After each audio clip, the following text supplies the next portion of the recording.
Hi നമസ്കാരം. ഇന്ന് നമ്മൾ ഏകാന്ത് ശ്രീവാസ്തവയുടെ ഒരു അടിപൊളി കവിതയെപ്പറ്റിയാണ് സംസാരിക്കാൻ പോകുന്നത്. സിലാബീന്തിയിലടിക്കാം. കൊയ്ത്തൊക്കെ കഴിഞ്ഞ് ഒഴിഞ്ഞുകിടക്കുന്നൊരു പാടത്ത് മായാതെ നിൽക്കുന്ന കുറച്ച് ഓർമ്മകൾ, കുറച്ച് നിമിഷങ്ങൾ, അതിൻ്റെയൊക്കെ ഒരു കഥയാണീ കവിത. കവിത തുടങ്ങുന്നത് തന്നെ ഈ ഒരു ചിത്രത്തോടെയാണ്. വർണ്ണപ്പക്ഷികളെപ്പോലെ അവർ വന്നിറങ്ങുന്നു. കൊള്ളാമല്ലേ? പക്ഷേ ആരാണീ വർണ്ണപ്പക്ഷികൾ?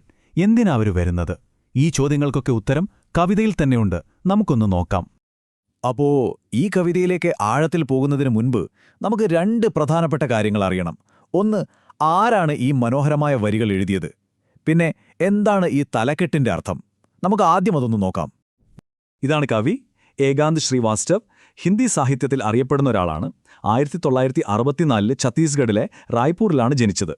കവിത മാത്രമല്ല, ഉപന്യാസങ്ങളും നിരൂപണങ്ങളുമൊക്കെ അദ്ദേഹം എഴുതാറുണ്ട്. കേദാർ സമ്മാൻ പോലുള്ള വലിയ അവാർഡുകളൊക്കെ കിട്ടിയിട്ടുണ്ട്.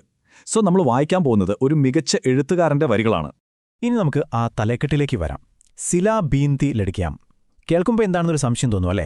സിലാബീന്ന എന്ന് പറഞ്ഞാൽ ഹിന്ദിയിൽ കൊയ്ത്തൊക്കെ കഴിഞ്ഞിട്ട് പാടത്ത് ബാക്കി വീണുകിടക്കുന്ന കതിരില്ലേ, അത് പെറുക്കിയെടുക്കുന്നതിനെയാണ് പറയുന്നത്. അപ്പോൾ സിലാബീന്തിയിലടിക്കാം എന്ന് വച്ചാൽ സിമ്പിളാണ്.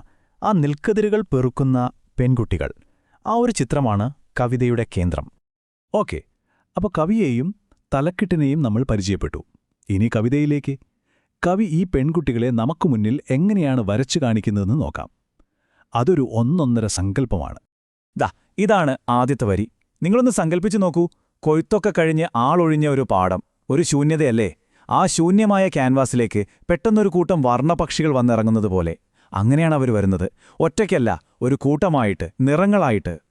ഈ പെൺകുട്ടികളും പക്ഷികളും തമ്മിലുള്ള സാമ്യം വെറുതെയല്ല കവി പറയുന്നത്. നോക്കൂ, പക്ഷികൾ കൂട്ടമായിട്ടല്ലേ വരുന്നത്? അതുപോലെയാണ് ഈ പെൺകുട്ടികളും. പക്ഷികൾ ഒരു വയലിൽ നിന്ന് മറ്റൊന്നിലേക്ക് പറന്നുപോകും, അല്ലേ? അതുപോലെ ഇവരും ഒരു വയലിൽ നിന്ന് മറ്റൊന്നിലേക്ക് നീങ്ങുന്നു. പക്ഷികൾ ധാന്യം കൊത്തിപ്പറക്കുന്നു, ഇവർ ബാക്കിയായ കതിരുകൾ പറക്കുന്നു. കവി ഒരു വാക്ക് തന്നെ ഉപയോഗിക്കുന്നുണ്ട്, ഉടുത്തി ഫിറുത്തി ഹൈംന്ന്, അതായത് പറന്നു നടക്കുന്നുവെന്ന്. അത്രയ്ക്കും മനോഹരമായാണ് ആ കാഴ്ചയെ വർണ്ണിക്കുന്നത്. ഇനി ഇവര് വെറുതെ എന്തെങ്കിലും പെറുക്കി പോവുകയാണെന്ന് കരുതരുത്. അവർക്ക് നല്ല കൃത്യമായിട്ടറിയാം ഓരോ നെൽമണിയും ഏതാണെന്ന്. ദൂബ്രാജ്, വിഷ്ണുഭോഗ്, നാഗകേസർ, അങ്ങനെ പലതരം നെല്ല്. എങ്ങനെയാ തിരിച്ചറിയുന്നതെന്നറിയോ? അതിൻ്റെ നിറം നോക്കി, പിന്നെ മണത്തു നോക്കി. അതിൽ നിന്ന് നമുക്ക് മനസ്സിലാക്കാം അവർക്ക് ആ മണ്ണുമായിട്ട്, ആ വിളവുമായിട്ട് എത്രത്തോളം ആഴത്തിലുള്ളൊരു ബന്ധമുണ്ടെന്ന്. അത് വെറുമൊരു ജോലിയല്ല, അവരുടെ ജീവിതത്തിൻ്റെ ഭാഗമാണ്. അപ്പോൾ ഇവരുടെ ജോലി എന്താണെന്ന് നമുക്ക് മനസ്സിലായി. ഇനി അവരുടെ ആ പകൽ എങ്ങനെയായിരുന്നു? വെറും കഷ്ടപ്പാട് മാത്രമായിരുന്നോ?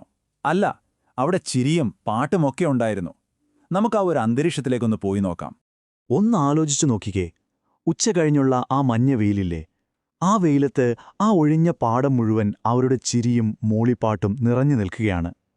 അതായത് ആ ജോലി അവർക്കൊരു ഭാരമേ അല്ല, മറിച്ച് അതൊരു തരം ആഘോഷമാണ്. ജീവിതം അവരാസ്വദിക്കുകയാണ്. കാവ്യ ഉപയോഗിക്കുന്ന വർണ്ണനകൾ ശ്രദ്ധിച്ചേ. അവരുടെ മുടിയിൽ ചൂടിയ അരളിപ്പൂക്കൾ, അത് വെറുതെ ഇരിക്കുന്നില്ല, അത് ചിരിക്കുകയാണെന്നാണ് പറയുന്നത്. പിന്നെ അവരുടെ സന്തോഷം നിറഞ്ഞ മുഖത്തു നിന്നൊരു പിങ്ക് വെളിച്ചം വരുന്നുണ്ടത്രേ. ആ വെളിച്ചം ഭൂമിയിലേക്ക് മുഴുവൻ പടരുന്നു. ചുരുക്കി പറഞ്ഞാൽ അവരുടെ ഉള്ളിലെ സന്തോഷം ചുറ്റുമുള്ള ലോകത്തെ മുഴുവൻ പ്രകാശമുള്ളതാക്കുന്നു. പക്ഷേ ഈ ചിരിക്കും പാട്ടിനും സന്തോഷത്തിനുമൊക്കെ പിന്നിൽ ഒരു യാഥാർത്ഥ്യമുണ്ട്. എന്തിനു വേണ്ടിയായിരുന്നു ഈ പകൽ മുഴുവനുമുള്ള അധ്വാനം? നമുക്ക് നോക്കാം. സന്ധ്യ ആയി എന്ന് പറയാൻ കവി ഉപയോഗിക്കുന്ന വാക്ക് നോക്കൂ. ദിവസത്തിന്റെ ചുമലുകൾ താഴാൻ തുടങ്ങുമ്പോൾ. എങ്ങനെയുണ്ട്? അതായത് പകൽ ക്ഷീണിച്ച് സന്ധ്യയാകുന്നു. ഇവിടെ വെച്ച് കവിതയുടെ മൂഡ് ചെറുതായിട്ടൊന്ന് മാറുകയാണ്. അപ്പോൾ ദിവസം മുഴുവൻ ഇങ്ങനെ കഷ്ടപ്പെട്ടതിൻ്റെ ഫലം എന്താണെന്നറിയുമോ? വെറും ഒരു നേരം, ഒരു നേരത്തെ ആഹാരത്തിനുള്ള നെല്ല് മാത്രമാണ് അവർക്ക് കിട്ടുന്നത്. 1 ജൂൺ കെലിയെ, അതായത് ഒരു നേരത്തെ അന്നത്തിനു വേണ്ടി. ഈ ഒരു വാചകത്തിൽ അവരുടെ ജീവിത സാഹചര്യത്തിൻ്റെ മുഴുവൻ ചിത്രവുമുണ്ട്. അത്രയുള്ളൂ. ആ ഒരു നേരത്തേക്കുള്ള അന്നം അവരുടെ ചെറിയ പാത്രത്തിൽ നിറഞ്ഞു കഴിഞ്ഞാൽ അവർക്ക് സന്തോഷമായി. അവർ തിരിച്ചു വീട്ടിലേക്ക് മടങ്ങും. അവരുടെ ആവശ്യങ്ങളും സന്തോഷങ്ങളും എത്ര ലളിതമായിരുന്നു എന്ന് നോക്കൂ. അങ്ങനെ പെൺകുട്ടികൾ പാടം വിട്ടുപോയി. പക്ഷേ കഥ അവിടെ തീരുന്നില്ല, കവിതയും തീരുന്നില്ല.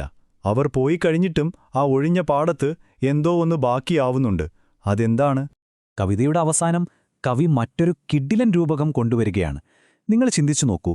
ഒരു പക്ഷി വെള്ളത്തിൽ വന്നിരുന്ന് കൊക്കുകൊണ്ട് വെള്ളത്തിൽ കൊത്തി ഒരു ശബ്ദമുണ്ടാക്കി പറന്നുപോകുന്നു. ആ പക്ഷി പോയാലും ആ ശബ്ദത്തിന്റെ ഒരു ഓർമ്മ, ആ ഓളങ്ങൾ, അതൊക്കെ കുറേ നേരം കൂടി ആ വെള്ളത്തിൽ തങ്ങി നിൽക്കില്ലേ? അതുപോലെയാണ് ഇവിടെയും. കണ്ടോ ആ താരതമ്യം?